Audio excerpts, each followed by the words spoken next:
Okay. Game face on. Made me laugh because I was listening to the Armathon and they had Paul on there and he said, so we just wanted to check, Paul, what's it like doing the fix? You know, what's the organisation like? What do you plan it all out beforehand? And do you and Paul's like trying to make it sound better than it is. It's going, yeah, we have a few things that come through on the chat. Paul, please tell us about the Spotify deal. How many millions did you make? Oh, me? I didn't know I brokered that deal. I made 0 millions, not even if we're counting pennies. So I don't know. Lost right there. What a sickness! Absolute sickness. Right, guys, let's get on to this. A bit of pre-pause. Have I got a bicep vein these days or not? I don't know. Have a look. Not Brian, you gotta cut the carbs out if you want to see veins, buddy. Yeah, Ray is totally out angry you with that left blue light. In some lighting, I've got a bicep vein these days. I'll find it and I'll send it to you. Set the record straight here, Paul. Just check this on the white oak. Just show me an arm, son. Just get it. Have some of this. There you go. That's a weird one. There you go. Look at that. Fucking gnarly and stuff. Some protein shakes. Yeah, that's it. Don't start shaking again, son. You're getting us a bad reputation. Yeah, Ray's 3 protein shakes down. It even has the noise, doesn't it? I mean, Jesus Christ. You hear that then? That sounds terrible in these headphones. For that at the start of the show. Yeah. If you'd have done that, mate, and that was out of camera and you could hear that noise, people would be like, which one of these? You bastards. Yeah. And it's nothing to do with me. Let me tell you right now. YouTube's going to ban this video. Look at that. That's good. Ladies and gentlemen, you too can get a Lethal Arms Apparel cup. Look at that. Hold that up a bit, mate. Boom. Oh, my fingers come off a little bit. Are you selling these? Are you selling them, mate? They're on we sell them at tournaments. I don't sell them off the site. I get them done myself. So we've gone through a bunch of them, a lot at tournaments. There's an opportunity there, mate. Get them over to Ryan. He'll have them marketed. Mm-hmm.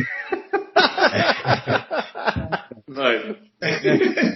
Like this at the moment. It's all about Ryan's that. store in 2 years will look like Amazon. Ryan, Everything. how's your shipping going? How's everything going with your apparel line? Because I found that really interesting that you went away from dropship. That's just sorry. Yeah, drop shipping was a good place to start, but quality was terrible. I went the other way. I've got really good quality now, and I ship myself. But no, honestly, it was my fiance. She has taken care of it. I was failing miserably at distribution, but she just jumped in and said, "Let me take charge of distribution." And now we are rolling seriously now, like very nice. 100 orders in December on apparel. So very nice. There's that noise again. We all know and love. That's going to put me off. It was getting bad. YouTube's what. bringing the video down. You don't need that in your life. Nobody. Yeah, come on. Play it again.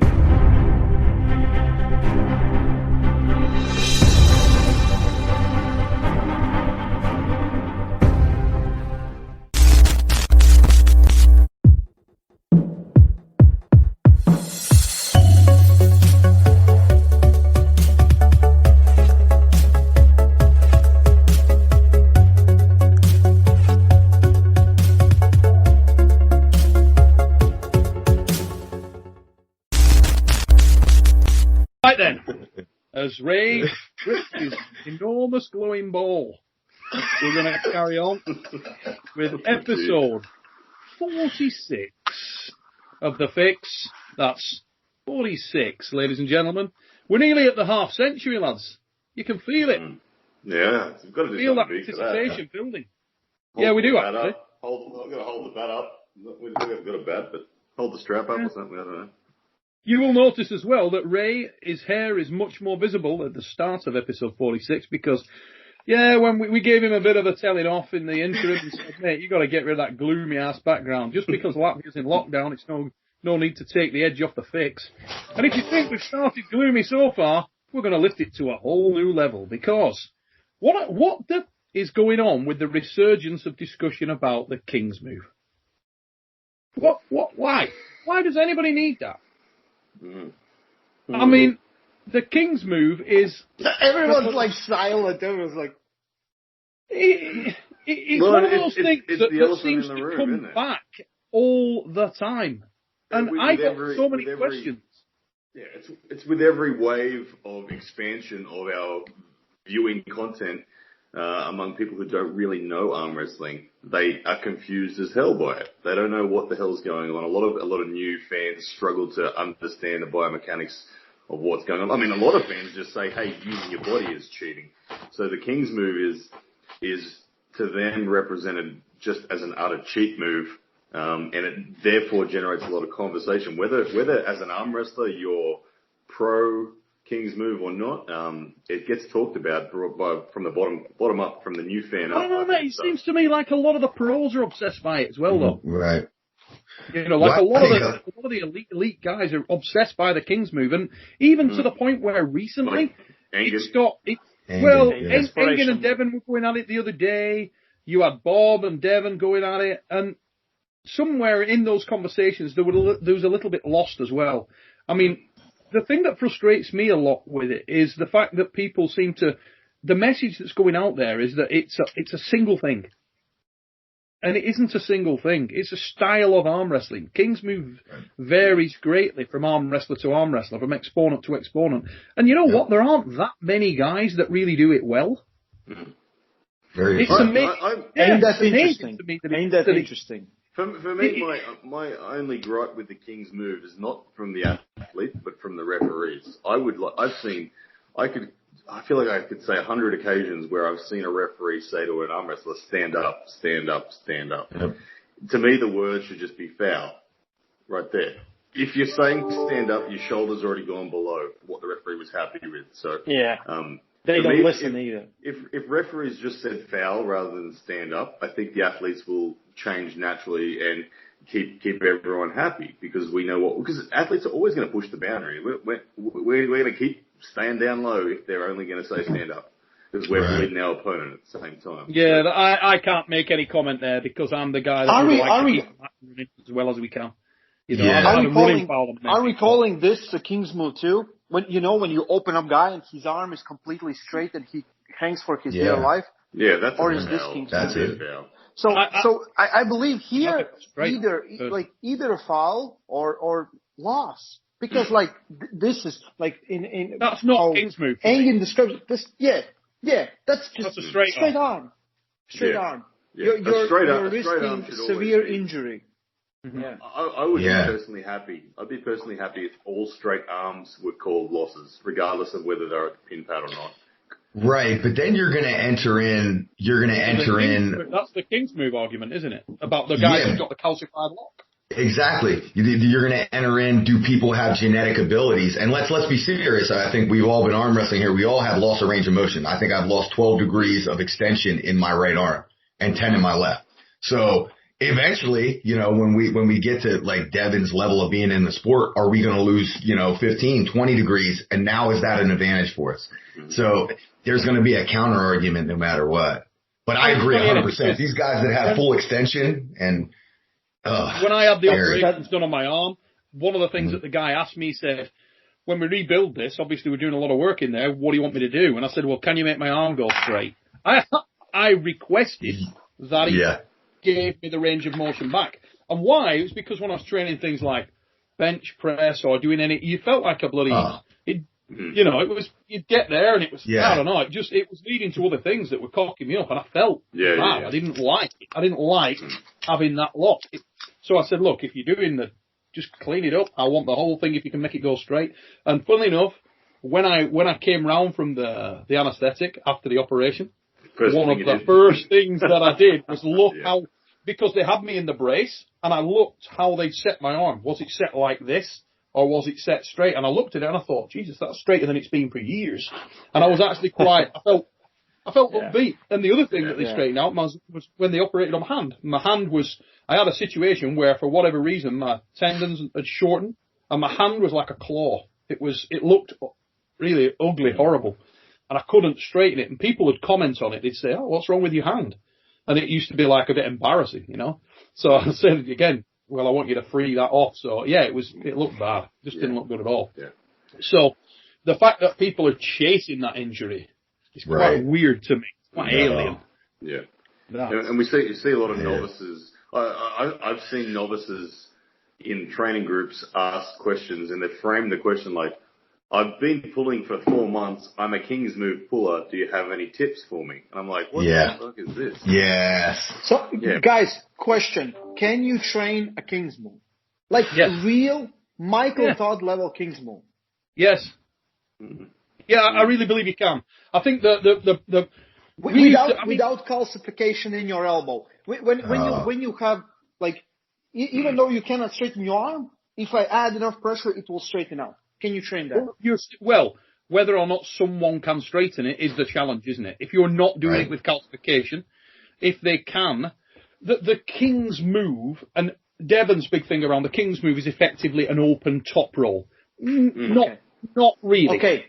Michael Stodds or George type of King's Move. They're not real King's Move. Because the real King's Movers, the guys who have risen to global prominence as King's Movers. And let's run them round now, just to take the piss, right? Let's see if we miss anyone off. So Michael and George. So you got George Zakowicz, okay? Anatoly Monoseyev. They were the original two. They were the godfathers of the style. And it's hard to say who was the originator, because they were both early to mid-90s, Anatoly and George. Okay? You've got Michael. You've got Bob Brown has a King's Move. Bob Brown, yep. Gregory Snyder. Delijakov. We have Moders from Latvia. Yeah, Modris. You've got borderline Pascal. King's Movers like like Pascal, like Tim Bresnan even has Greg Schneider. Right. But then you're starting to thin out on people who have got any kind of and even real success. Exactly. Real recognition and real success. You're getting into the thin end of that wedge right now. And what have we got up to? Like, what was that? Maybe 10. Let's say it was 10 max. Right. Not many at all. So, outside of that, if you're saying, well, it's an open top roll, not for those dudes. Not for the guys that have had global recognition. They are definitely working with a high degree of calcification. Now, personally, where they rely on it. Yes, they do. They are. And they utilize. Sveta now, he has no side pressure. He's always open.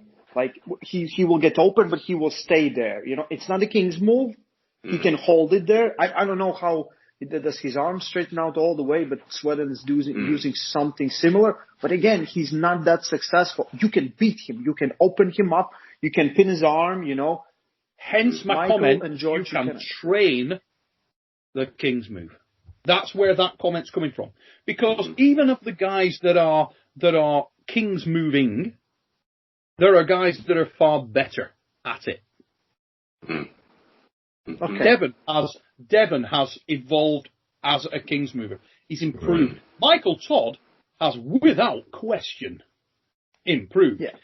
And has tightened up. Michael is actually transitioning back to the stage where he is becoming more like an open top roll. And that supports what Devon's saying, that it's within the same system as an extreme open top roll. The biggest difference being, for the majority of people that aren't Devon Lara, and this is the thing that I'd say to Dev if we were on a call, Devon has that unbelievable leverage, very, very long arm. Some of the guys, George being a good example of the probably most significant, didn't have that leverage advantage. We used to call it the bottom roll, because he wasn't rising, he wasn't rolling over the top of your hand. His riser was applied. Right. You could take everything, and he was still rock strong there. And your willingness to chase the pin is what lost you your wrist. Yeah. But again, if we say you can train it, you can only train it when your arm doesn't straighten out to a certain degree. I believe that because I have not seen anything like Michael doesn't do King's Move with his left arm. or George doesn't do it with left arm. Am I correct or am I wrong? I couldn't comment with any degree of accuracy on George because I haven't seen. Michael definitely doesn't. See, that's okay. His arm doesn't straighten out, and he mastered the move. I'm 100% he mastered the move, but the move it comes from not a place of training. It comes mostly from the place of injury. And for younger guys, they're coming in and they're like, I'm gonna be a King's mover because Devon likes it.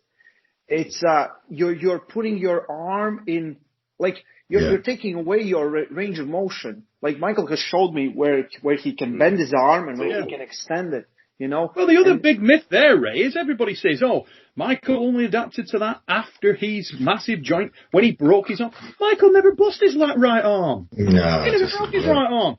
He bust his left arm, not his right arm. Yeah. He's got massive damage. From years of being an absolute warrior, without question. But he never badly broke his right arm. For me, so he has trained. Thanks for that, Ray. One comment that I always make about the King's move, and when I see people quite new to the sport making comments about it, in the negative sense, is that I actually do think the King's move has a lot of technical components that people aren't aware of as well. Definitely does. Completely. Yeah.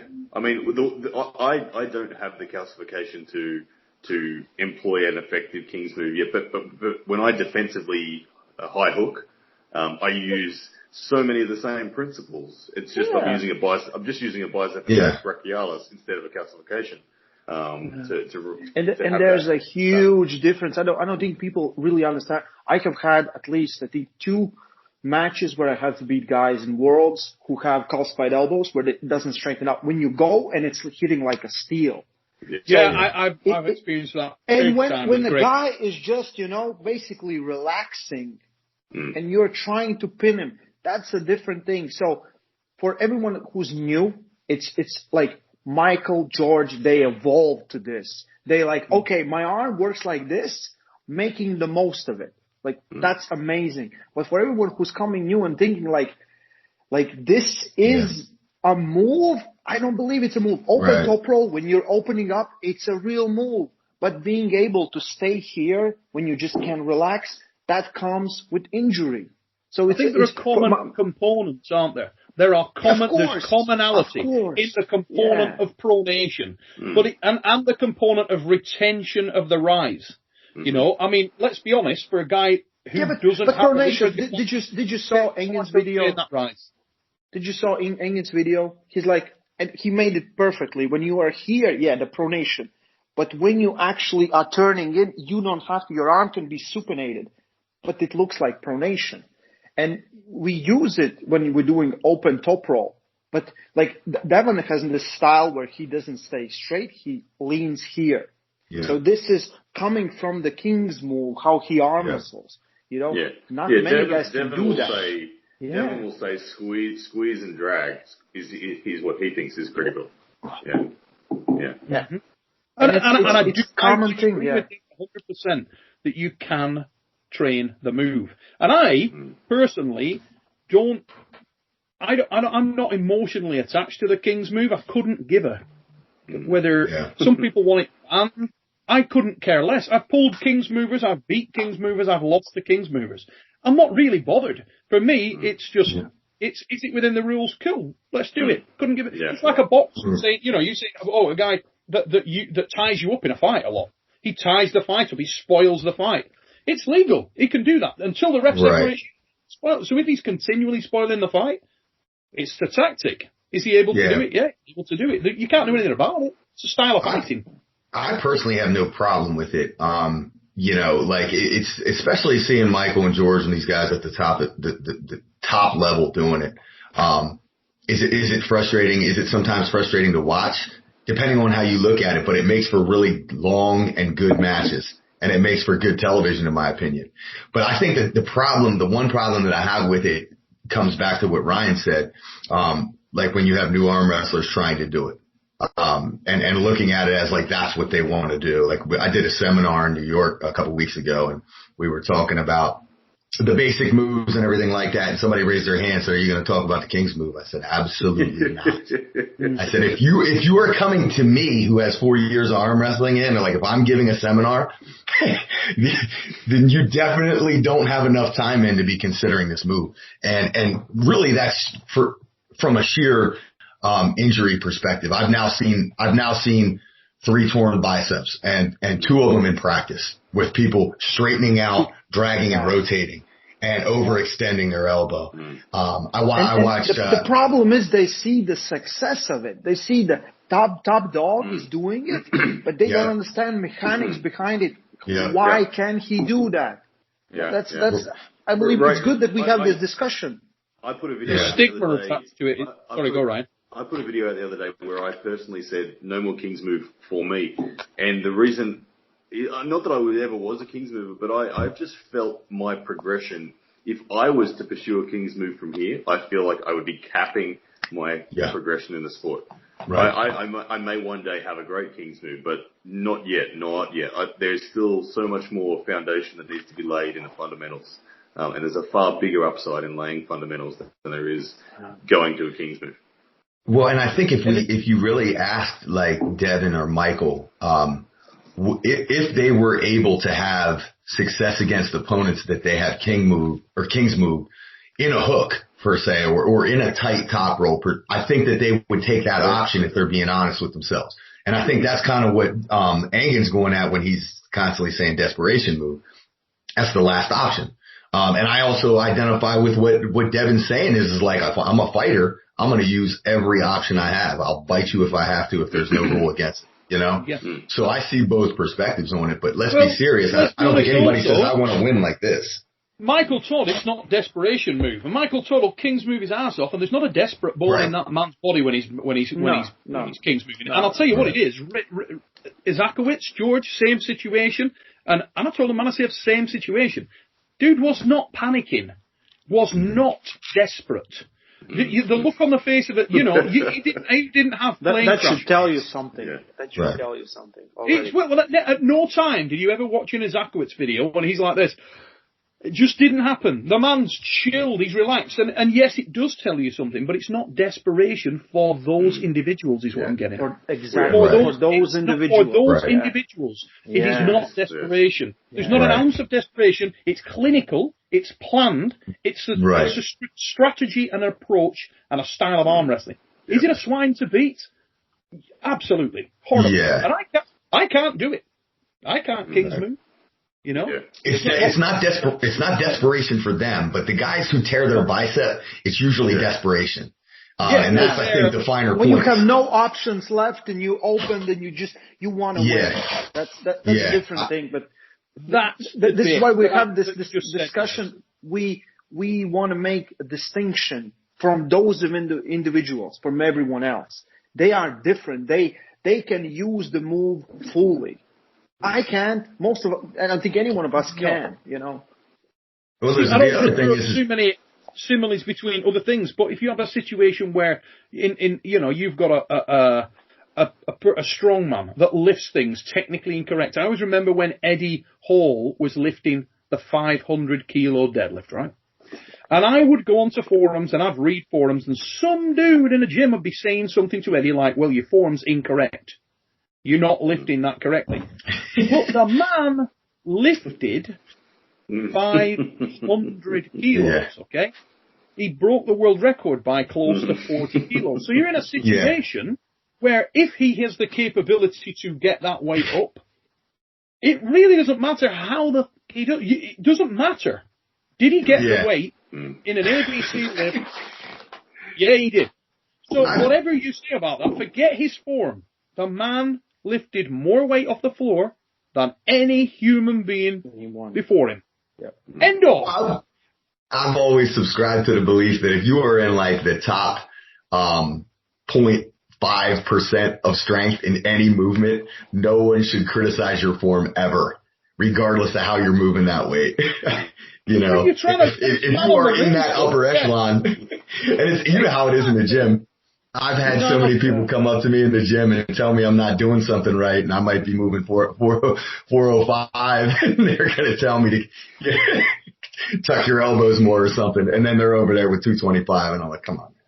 Yeah, it's I think it's the only guy who can tell. Go for it, mate. No, honestly, buddy, seriously, go for it. Only one, like, if Eddie Hall goes to that guy who said, and he asks, he's like, I did for 500, but you can help me get 520. Please improve my form. That's the only variation where it works. Everything else is like, just shut up, you know? Yeah.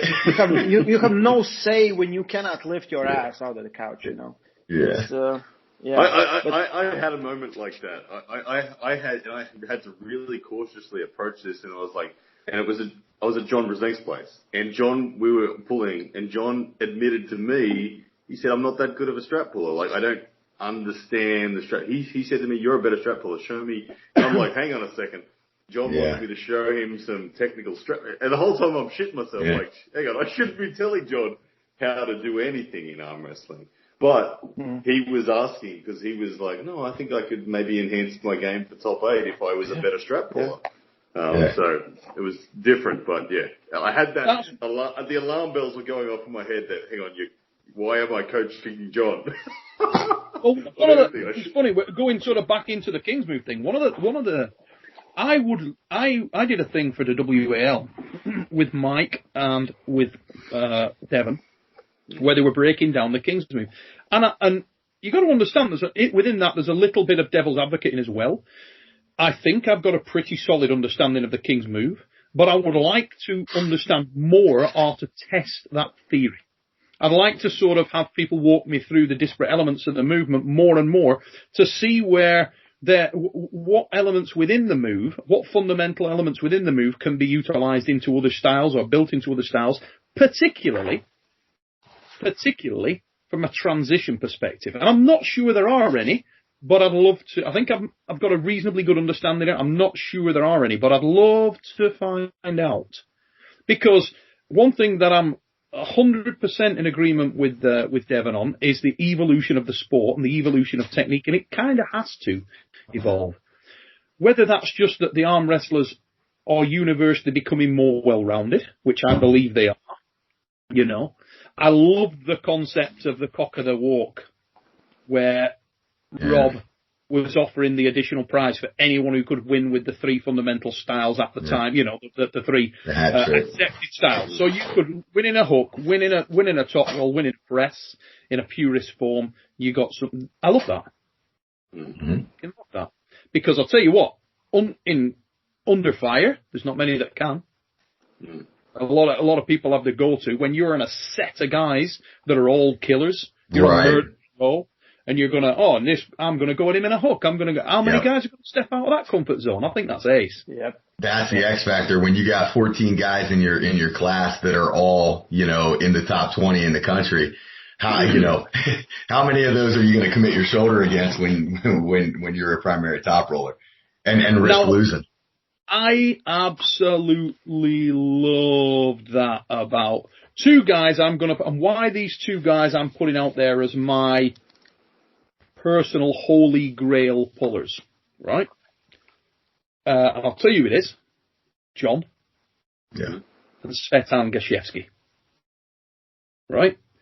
And why is because both men, exactly, but with relatively poor leverage against their opponents, often. Right. Even Devon, why the moniker No Limits? Because of the fact that he had it all. He had the leverage, everything was there. Very few people have got leverage advantages over Devon, whilst Devon is as brave as a lion, and he can pull anywhere. Yeah. Maybe more than anybody else. He's certainly right there from a technical range perspective. He can do it all. And anybody who doesn't see that, I just disagree with you entirely. The man can arm wrestle anywhere, and he can arm wrestle anywhere well.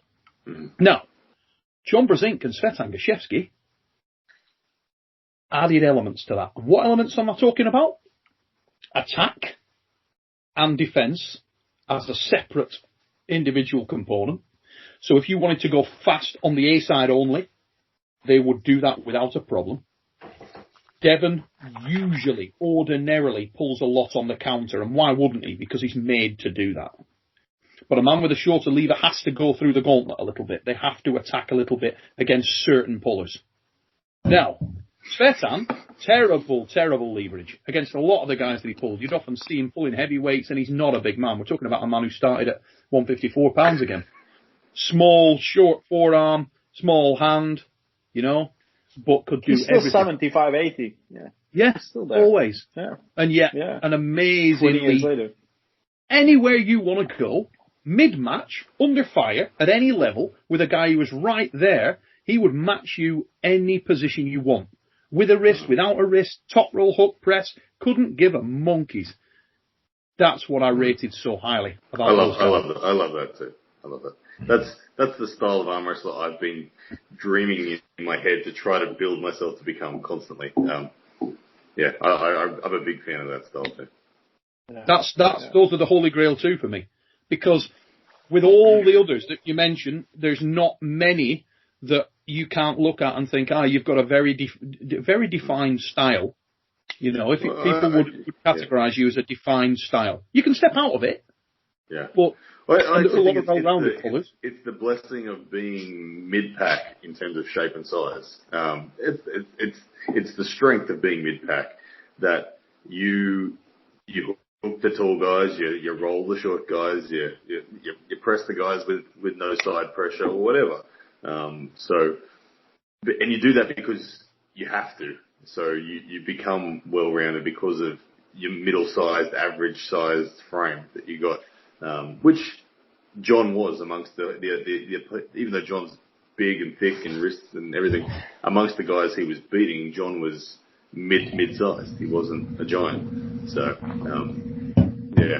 where it's hard for Devon, someone with a frame like Devon, it's harder for him to have that completely balanced spectrum of options, both offensive and defensive, because his frame, it just didn't make sense for him to be offensive against certain style of pullers. Mm-hmm. Yeah.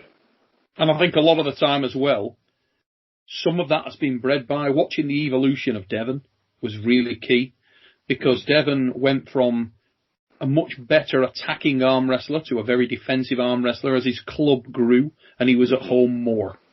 Mm-hmm. When he was at home for longer extended periods of time, because he loves to arm wrestle as much as any man that's ever drawn breath. That's very evident. I mean, he will arm wrestle every opportunity he gets. And how many dudes can really mix it up with him? Mm-hmm. I mean, extremely high level in so many places. So you get a big setup like the high hookers, where you've got a lot of really competent arm wrestlers, and every week you've got 30 guys, between 10 and 30 guys at the practice, however many they have over there at the green machine. And those guys are jumping on you. You're going to go to that situation where 99.9% of the time, go to the B side and I will work from there. And he can, so it's hard for your style not to become that way. Whereas in the early days, when he was away from home more, he was far more attacking.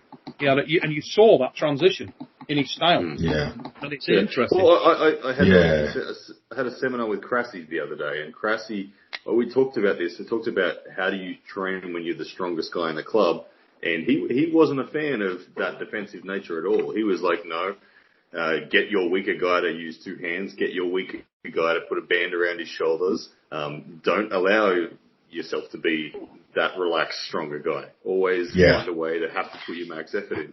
So, I started falling into that myself, where my local practices, I'm on the B side way, and I might spend the entire practice teaching and being on that side. And I'll get a little lactic acid, but I mean, recently I've started to kind of ask for king of the table or add a band and let me go, because I noticed that my pinning power started to diminish. Like that, when you are trying to fight for that last inch, it was hugely neglected. Plus, I believe my timing, especially over this past year of not competing, I am so anxious right now about my timing. So we've been doing a little bit more king of the table, and thankfully enough, I've had guys that are willing to let me do that. But I think you're 100% right. It's a scary thing when you're always just defending with your hand and wrist on the B side, and then you go up against somebody who can crack you. Well, I went, true story, went over competing in an event when I was at the absolute peak of my career. It was sort of 1999 to 2001. And went over to the Worlds. And the first round of the Worlds, I drew a Georgian kid. I had the Europeans or Worlds, I drew a Georgian kid. And I got a club, Monsters. We had a big club, a lot of strong guys like Chris Andrews, Andy Barker, really, and I've been training extensively, going all over the place, pulling very regularly, but because my level was much higher than everybody I pulled with, I was always just allowing them to initiate on me and drive away on me. So I'd gone up there in the first match of the Worlds, and I literally let the mother, looking back, I let him go. And this guy's gone, boom, absolutely lands on me. And the funny thing is, I was thinking back and very conscious at the time, I was at no time in any trouble. I was literally just holding him here, and in my mind was, yeah, go on, pull like a lunatic for a second, and then I'll flip you over and smash you. Or I'll wait for you to drive a few times more, and then I'll just squeeze through you. So, anyway, I did get the guy stopped. He goes at me like a nutcase, strong guy, but wasn't going to win, and he gets an elbow foul. So they call foul, they give him the elbow foul, I go away, I put some choke on, I'm coming back. My training partner, Andy Barker, comes screaming down the frigging aisle of the Worlds. Nez, you prick. And I turn around and I'm like, whoa, what's happened? Get your ass down here. So I come down, I'm like, what's up, Andy? And he did, handful of choke, because he was pulling at the other side in the 75s, and he's just gone, BAM! Cracked me in the frigging jaw. And he's like, what the fuck are you doing, letting these guys hit on you? You're not in the freak shop now, you prick. Hit the mother. So we got up there, and my next match, absolutely wired the mother, lit him up. I remember this face on this Georgian kid was like, what the heck? And I got back down, and all the team are laughing. Greg Sanders is laughing. I got a hamper, Andy had massive hampering laugh on my face with chalk, and the referee was Rick Pinkney, and Rick Pinkney's like, he really cracked you then, didn't he? Boom! I hope you said thank you. I mean, doesn't that really highlight the need for like a good teammates and things like that? Yeah. I mean, and your mental state, no matter how mentally tough we are, we're good with visualization and everything. Sometimes don't you just need your boy to put his foot in your ass and say, wake up, for you to initiate? Like sometimes and you need that. And I've seen it like just working with my own guys. You know, just grabbing a guy, look him in the face and say, go on the go. Fire her up. Let's go. And then all of a sudden it's like, okay, and then they're out there, whack. You know? But you're not connecting it until somebody puts their foot in your ass. I know you guys. I had that with John Brzezinski at the Nevernoff Cup. John still reminds me of that regularly. Because we're out there out front and I'm commentating the tournament, right? And John, same thing, he's letting people in. And I'm like, yeah, it's fine now, but you got some big guns coming. And you got to start assholing them. You got to start ripping them up. So I'm like, nice as fine. I put the mic down, round the thing, and I'm like, what the are you doing? You know, and he's like, what? I'm like, you can't stop letting them hit you. Next guy up, Taras, was the next match, and John came out and just absolutely stonewalled his ass, just absolutely lit. And we went back, and I went back, and and it just came over after the tournament and went, thanks for coming back and giving me a call. It is such a big factor, and I know you guys don't necessarily believe me on this because it was so one-sided, but my last super match, young Andy Lee, where I utterly crushed the dude, I genuinely believe that we, in a slow pulling sense, we're actually very, very, very similar. We really are, but because I came in with I'm testing out my freaking stomp. He couldn't get into anything. And then after I stomped him 4 times, I could even stonewall him after that. So, making the fight in a time frame this big compared to this big, just changes things. Well, that's an interesting concept, Ryan, because I know, like you're saying, you think that like the gap was closer between you and Andy, and I think in a sense you might be right, but that's it. Arm wrestling in totality. Like when we arm wrestle at practice and we do everything slow, guys get false senses. You know what I mean? And I have, there's a couple guys that I train with that if you go into a slow rolling hook with these guys and you don't use any surging power at all, these guys are absolutely Sherman tanks. But if you see them on a ready go, you don't feel them. So I do think that gap is probably big, but small in the sense that you're saying. And then once you crushed him, like the first round, I watched that match and you could see the wind was out of his sails. The confidence was gone. And then it goes back to that spark and everything where, you know, there wasn't a whole lot of fire after that first match. He kind of laid it down, it seemed like. Yeah. Well, in that kind of scenario as well, when you're pulling a young man like Andy, it's just that whole match experience does count. It really counts, you know. Particularly if you get run over once, it's hard to think, okay, I can make an adjustment and I can rectify some of what seems like an enormous gulf. Right. You know, and how many times have you seen that from really experienced lads? It can be run over, and then the next match, not run over anymore, you know. But when you're a younger guy and you've not experienced that before, it does knock you on your ass.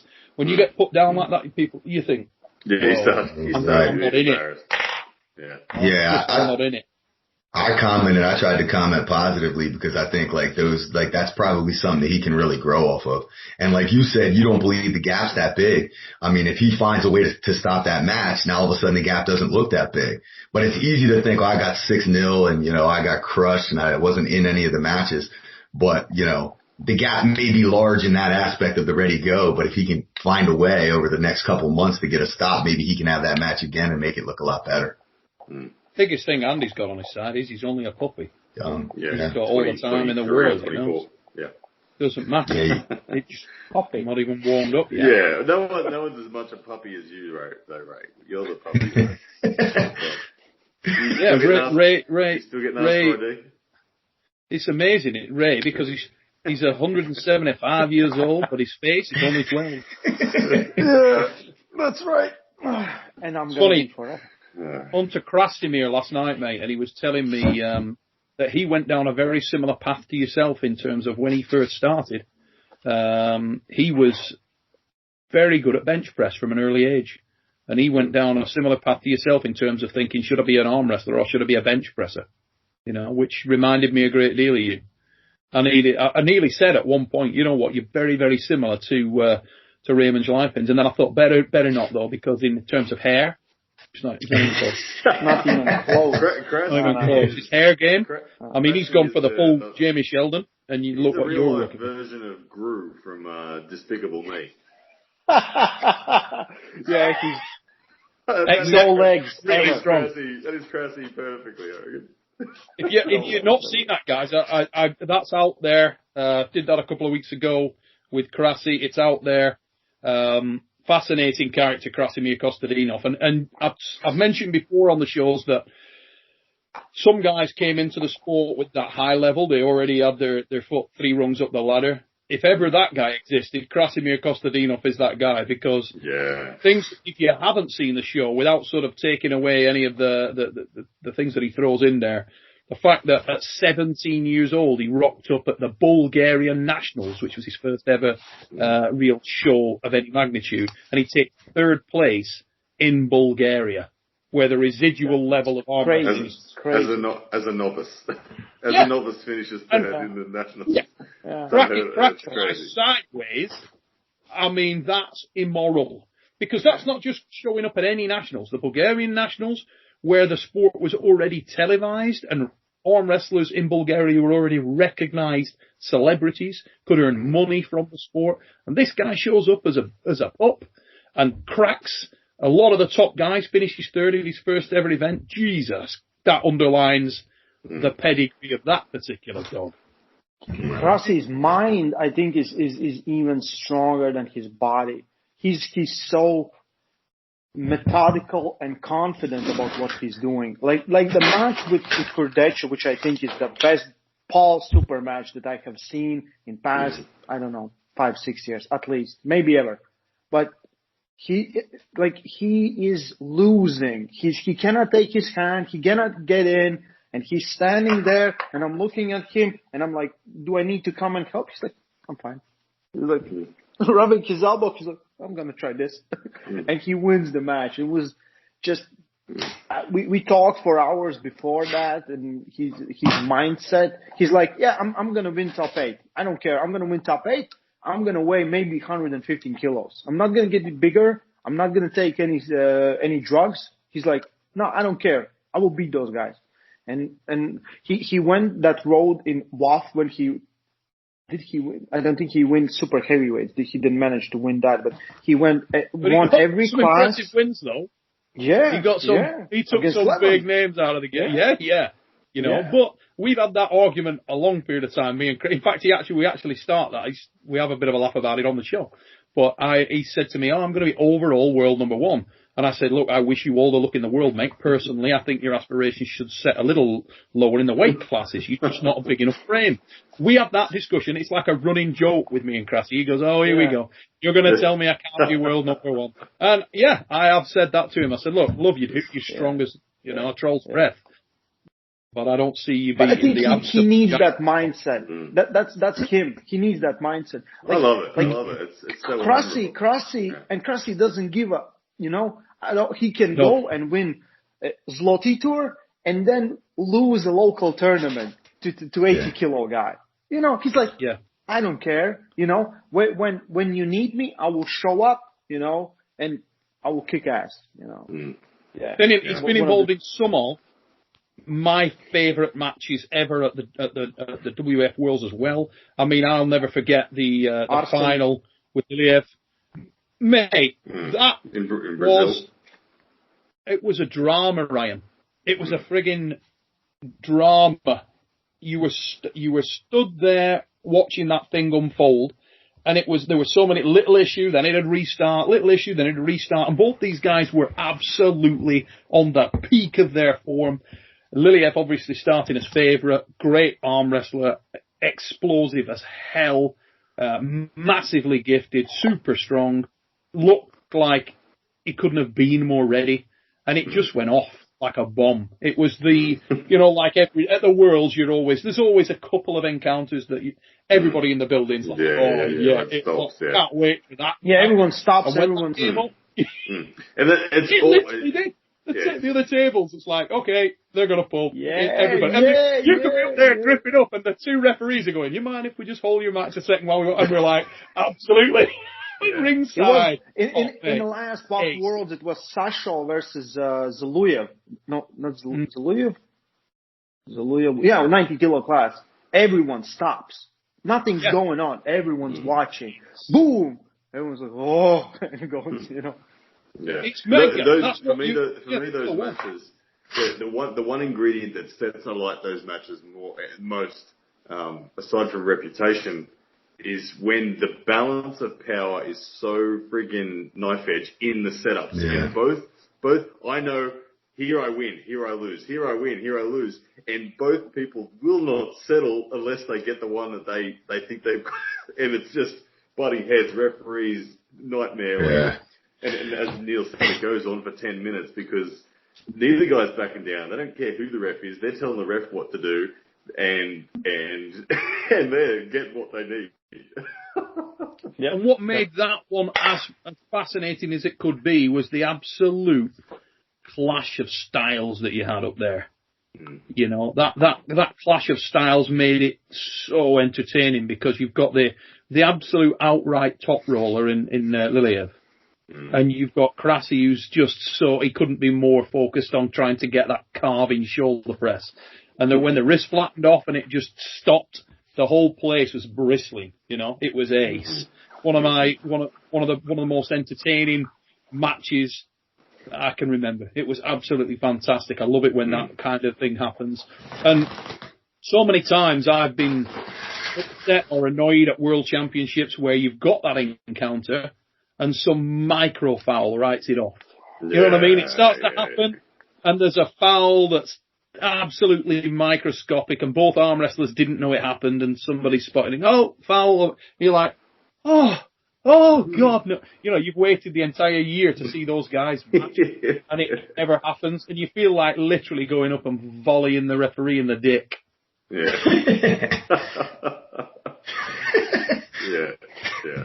Iron boot to the penis. But, God bless you, refs. I'd never iron boot. Oh, refs. My. But it's terrible. I do feel like a little penis from that. It's terrible. Nobody wants to see that match written off. It's horrific. But anyway, anybody else got any burning topics they want to discuss on this episode. 46 of the fix, ladies and gentlemen. We talked it out. I think we're about there. Ladies and gents, I want to say a massive thank you to all three of our resident hosts for joining me one more time on the Supernatural Strength channel. We've got some little bit of lighting issues there for Ray, but he's just managed to pop it out.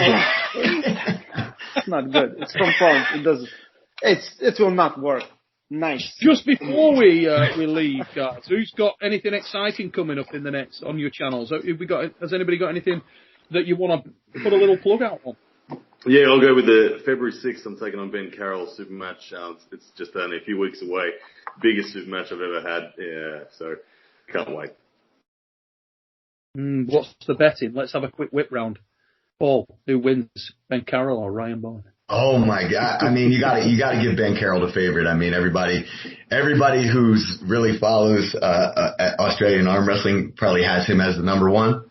But in true Ryan Bowen form, he's gonna punch above his weight. And I think he has a shot. But I think Ben's the favorite. Yeah, you got a prediction on the screen? 6 rounds or 5? 6. 6 rounds. What score are you going, Paul? I think Ryan loses the first one for sure. I think that he potentially figures Ben out a little bit and grabs 2 in the middle, but then eventually gasses, especially if Ben gives up his hand and goes sideways and just uses, I don't know, we'll see. So I see like a 4-2 type deal. And I think a 4-2 was a good showing for Ryan. Bloody right it would be. Yeah. So no lose for Ryan, really. Ray, who've you got? Yeah, Ben is favorite, for sure. 5-1. I will give 1 to Ryan. He will figure something out, for sure. I think he will. Maybe even 4-2. Maybe 4-2. Oh, yeah. 4-2. He can figure a lot of stuff out. Yeah. What's your prediction, Neil? So Ryan? What's your prediction, Neil? Yeah. I've got Ryan losing 5-1. Yeah, I got Ryan losing 5-1. Hey, Ryan, the silver lining is everybody's giving you a match. Oh, yeah, that is true. I mean, I'm not gonna hide away from the fact that Ben should be the favourite. If you polled Australia, it's 95% of people picking Ben because everyone knows Ben. Where internationally, I get a few fans that just say Ryan's going to win because I don't know, they don't know who Ben is, but Ben's a monster. But I love this task at hand. When I first started on this journey, I saw myself with about a 15-20% chance of cracking him. The more I've slept on it and the more I've studied it in my mind and rehearsed it in my mind, I've convinced myself I'm the favourite now. So I'm going to get the job done. Hey, so let's be honest, mate. You've got more data to work on than we've got at the moment in your current. I'm basing it on the guy that I know. That the guy that I've seen, that I've met, that I've seen pull Alan Guerra and guys like that. If you've progressed immeasurably since then, maybe a different set of cards. We'll see, won't we? So it's a really, really good shop window against a credible opponent that he's known internationally. Yeah. You know? Yeah. So yeah, it's a hard scenario for me to see you coming out of badly, to be honest, if you get your ass handed to you. Well, that's it. Yeah. Big boy, isn't it? That's what I was very grateful to Ben for even taking the match because there's nothing much for him to gain on a reputation level.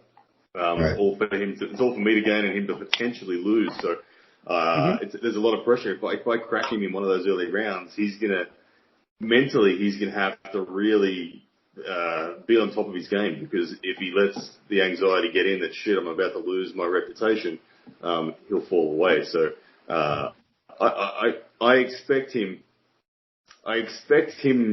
to be slightly napping, and then let's say I do crack him round 1, I expect round 2 him to come out breathing fire all of a sudden, like, holy shit, I'm not losing this match. So I think, it's going to be a very fascinating psychological battle. It depends on what he has done, in this time, because you've been hit those goals and then you had matches and if he's been just sleeping and it can take a time for him to wake up, it's for you to capitalize on it. If by chance, let's say he beats you 5-1 and you win a match on him, you figure something out. Does Lachlan go after him afterwards? And how does that match go? Lachlan has a match with Ryan the Milkman Scott on in March. So the top four in Australia really is the four names we've just mentioned. It's collectively agreed upon. So Lachlan and Ryan, whoever wins that will take on the winner of my match with Ben, and then by mid 2021, Australia will have a certain number one rank, and it will be one of the four. So Lachlan and I have a very set plan to be taking each other on. We want it to be between me and Lachlan. So Brisbane on one. Centre of man. Centre of man.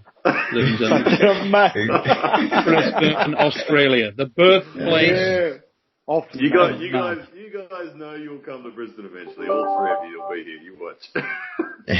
I'd love to. I can't wait. I think I'd probably come back looking like Ray. I'd just get this injection of. I'd just be more virile. I'd come back and chasing my wife around the house again. Like, where have you been? Oh, hey, I was near the nucleus. Yeah. I'm more man than ever. More man than I've ever been. I come back. I look like Michael Todd, lose my friggin' hair and massive. Your testosterone levels go up by 300% the minute you get off the plane. Absolutely. Literally walking through Manchester Airport, it's a cross between, I'm like half man, half yak. Absolute quality. Half man, half yak. Episode 46 of The Fix, mother fluffers. And until we see you next time right here on Supernatural Strength, biggity biggity bong. What grabs your eyes on that, if anything?